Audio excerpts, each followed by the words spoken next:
onto the NBA. James Harden bounced back from a minor slump in a huge way. He scored 58 points last night to carry the Rockets over the Heat.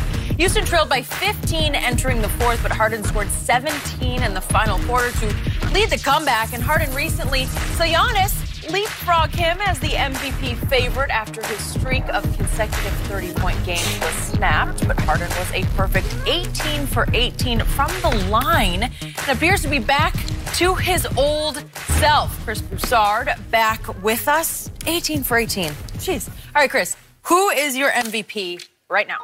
Giannis Antetokounmpo is still the MVP. Okay. All right. And I love Harden, obviously, is playing tremendous basketball. I'm an official voter. Right now, Giannis would get my vote. I was with Harden up until about 2.5 weeks ago. And the thing is, we talked couple segments ago, all the great things Milwaukee as a team is doing. Best record in the league, best defensive, the only team in the league that's in the top 5 offensive rating, defensive rating, best road record, best point differential. All that, of course, speaks well for their postseason chances, too, because those are good indicators. But there are also some historical precedents when you look at the MVP voting over the last several years. Number one, only twice in the last 33 years, and it may even go back further than that, has a guy won the MVP award without having either the first or second best record in his conference. Okay? Houston right now is 5th in the West. Obviously, Milwaukee's first in the West. That's when Jordan in 88 and Russell Westbrook, just because he had the triple-double. Right. He wouldn't have won it without the triple-double. So that's one precedent. The second one is when a team they come out of nowhere or shock everybody and have this great improvement. Milwaukee hasn't only gone from the 7th seed to the 1st seed. They've gone from the 16th best record in the league to the best record in the league. And Houston, for all Harden's heroics, and I know there's injuries and all that, but they've gone from 1st in the West down to 5th. Okay? And then finally, the star teammate. We know that usually helps you when you don't have another superstar, and it hurts you when you do. Kobe, Shaq, they only won one each, okay? And Kobe won his after Shaq left. Right, because they would cancel each other out. We've seen LeBron, Derrick Rose, all these guys benefit from not having a star teammate. So Giannis, I know Chris Middleton made the all-star team. He's very good, but he's not viewed as that perennial all-star type player. So that helps Giannis. I know, again, Harden had the injuries, but Chris Paul is still there, and he's back. And here's another thing. I don't think Harden is going to keep this up. Now, I was shocked last night by the 58 because I figured, we talked about it with Chris Paul, they have to start getting more of a balance between those two.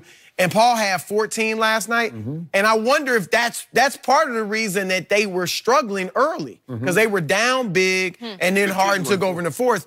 But they've got to, I expect Harden's numbers to come down as they By the way, real quick to your point, James had the ball last night 45% of the time. Chris had the ball 21.5% of the time. So twice as much James had the ball. So there's no new balance there. Right. And look, if you give this offense to Chris Paul, he wouldn't put up James Harden numbers, but he'd be somewhere in between what Steve Nash did for D'Antoni and what Harden's doing. Like, if he's just in this offense 40 minutes. I think he can score 20. Yeah, oh yeah. He'd be like 23 points a game, I'll give you that. 11 assists or something. So I just think that it's Giannis right now. Now, when I was with Harden, it's about winning. That's a huge part of MVP. And his 30-point game streak, the consecutive games, they started out 11-1. Then at one point, they were 18-6. That's why I was like, he's doing something historic, and he's winning. But now they've dropped off a little bit. They're not winning as much, so that hurts him. So I'm with Giannis for those reasons. Harden got 6 50-point games this year. Nobody else has 2. This team, when he started this streak, they were the 14th best team in the Western Conference. Now he's got them to 5th. And he did the lion's share of this lifting without Capella and without Chris Paul. Now, remind you, Capella had 6 points last night. Chris Paul had 20. If James Harden doesn't do this, they lose by 25. If he's not on this historic streak in which he was averaging 42 points a game before he got broken, 30 points in 32 straight games, if he doesn't do this, it's over. It's over. I've never. I was telling Chris off camera. I'm looking. I'm like, okay, he got 24 points, and I look up again. He got 46. I'm like, how? And then next thing I know, he got 58. I'm like, gee. The way he can score the basketball. Now, we talk about Steph Curry and Klay, them got green lights. They can't touch this kid. This kid got a light. I mean, you talk about... He's no kid anymore. You know what else? He's got 7 games in his career with at least 50 points and 10 assists. Yes. Nobody else has more than 3, and he's got 3 this year. It's skill. What he's doing is incredible. I mean, he's averaging 36.6, but he's dishing out 7.7 assists. So what hurts you is not his scoring, is that he's getting other people easy buckets to score the basketball. 10 assists last night. Because remember all these 50-10 games and these 50-point triple-doubles. Okay. He's spectacular. And not to shortchange Giannis, but what this kid is doing, if you say he's not going to continue this, he's going to be over 35 points a game. Yeah. Okay. So I want to be very clear about what I'm about to say. When I make a preseason prediction about MVP, I never flip-flop on it. 2 years ago, I told you, Russell Westbrook without Kevin Durant is going to average a triple-double. I said it before the year started, and he's going to win the MVP, and I never wavered, and he did. This year, we did not make a prediction, so I'm fluid from night to night. I'm just reacting to my eye test of what I see.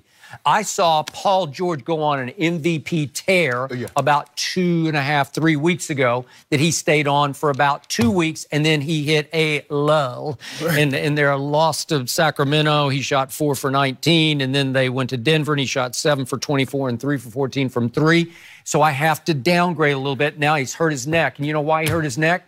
He plays harder than anybody. He's diving. He leads the league in loose balls recovered, right? Okay? Yep. But it's scary. When you're diving for every loose ball, bad things can happen. So he jammed his neck, and so he's out right now. So I got to downgrade. I was downgrading James for a while. He had that 3-game lull when he shot 3 for 31 from 3, and he will do this on occasion. Oh, yes.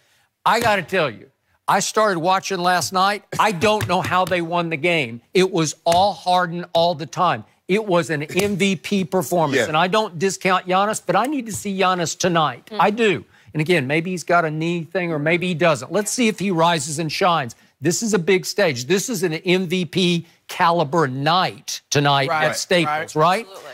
But what James Harden did last night was off the charts extraordinary because, as Jenny pointed out, he made 18 for 18 free throws. This is the most underrated stat in all of basketball is free throw shooting. It's called free throws. They are free points. Do you realize he's 88% from the free throw line? Do you realize he shot 124 more than any other player, but he's made 144 more than anybody in the league? Extraordinary. So many added points. And then he is playing defense because he will roam. Well, he is because in deflections, he's number 2 to Paul George in deflections. Okay, so something's happening good on defense. How about clutch points? He's running away in the league with clutch points. It's not even close. It's not even close. Kimba's second. James has scored 149. Well, where is he in fourth? Now, clutch point, fourth. I know fourth quarter points. Giannis is third. Okay, is he? Okay. In the league. This would be the late and close. Harden's first in fourth quarter points. All right. Well, he is. And what did he do last night? I don't know. He's in the top 10. Okay. What did James have to do last night? Because they won the fourth quarter 35-20 to come back and win by 3. He scored 17 in the fourth quarter. He just took the game over. Yeah. And Miami, I know they're back-to-back on the road, but they came in hot off their big win over Golden State, and Dwayne had a pretty good night, pretty good contributions, but they should have. Houston should have lost this game. But you remember what James Harden has done to Golden State? They've beaten the brakes off Golden State. They've had Golden State number. No question. But the last time they beat him, he didn't play. So, but they've won 6 out of the last 10, including last year's playoffs. And then when Chris Paul was out, and James Harden hit that 3 over like 7 guys from Golden State. Right. He's been. But here's the thing, though. Can they beat Golden State in a series with that type of differential? You mentioned Harden. Okay. Can they beat them? Or their chances are better if there's more balance, right?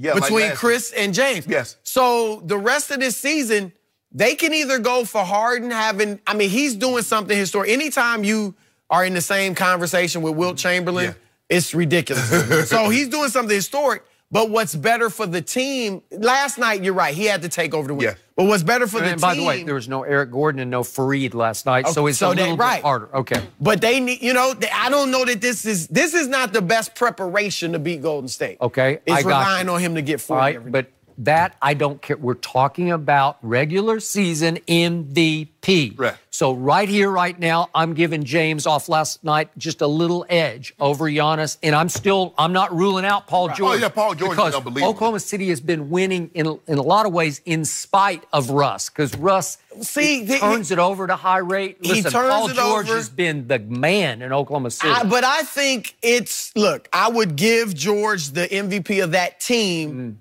But not by that big of a margin. You can look at Russ's three-point shooting is terrible. His free throw shooting is terrible. He's turning over. His field goal percentage is terrible. Yeah. Well, but it's always. I mean, he's 42%. He's career 43. So it's what it is. But he is. You watch him. Don't you see a difference in his distribution? He used to get the assist where I'm going for the bucket.